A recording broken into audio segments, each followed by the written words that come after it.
তুমি এই ফলের ঝুড়ি নিয়ে কোথায় যাচ্ছিলে? হ্যাঁ, তুমি ফল চুরি করছো। শেষ পর্যন্ত তুমি ফলের দিকে নজর দিয়েছো, ফল চুরি করছো।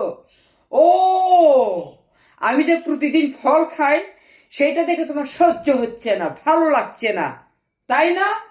আরে, তোমার বাবা বলেছিল যে বিয়ের সময় 10 লক্ষ টাকা দেবে আমার ছেলেকে বিদেশ যাওয়ার জন্য। কই দিয়েছে? দেয় নাই। তোমার বাবা মা কি ভুলে গিয়েছে যে মেয়েকে বিয়ে দিতে হলে মেয়ের সুখের জন্য তার শ্বশুর বাড়ি এবং তার মেয়ের জামাইকে আবদার পূরণ করতে হয়? সেটাকে ভুলে গেছে তোমার বাবা মা? তোমার বাবা মা কথা দিয়ে কথা রাখে নাই। এই ফল তুমি সেই দিনই খেতে পারবে যেদিন তুমি 10 লক্ষ টাকা আনতে পারবে। আমি শাশুড়ি হয়ে কথা দিচ্ছি তোমাকে, এই ফল আমি তোমাকে নিজে হাতে খাওয়াবো। শুধু মালটা খাওয়াবো না, তোমাকে আমি আপেল খাওয়াবো, মালটা খাওয়াবো, কমলা খাওয়াবো, আঙ্গুর খাওয়াবো, বেদানা খাওয়াবো, সমস্ত ফুল খাওয়াবো। আমি কথা দিচ্ছি।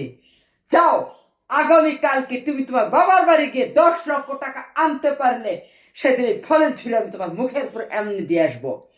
বলবো, বৌমা বৌমা খাও খাও, সোনা পাখি আমার ফল খাও। সেদিন আমি তোমাকে ফলের ঝুড়ি নিয়ে তোমাকে দেব। তোমার জিবলা তো লেলা লেলা করে কিসের জন্য বৌমা? জীবনে কি তোমার বাবা মা তোমাকে খাওয়ায় নাই? যদি না খেয়ে থাকে, যাও 10 লক্ষ টাকা নিয়ে আসবে, সেদিন তুমি ফল খেতে পারবে, এর আগে নয়। আন্ডারস্ট্যান্ড? You better understand. ফল খেতে এসেছে, ফল।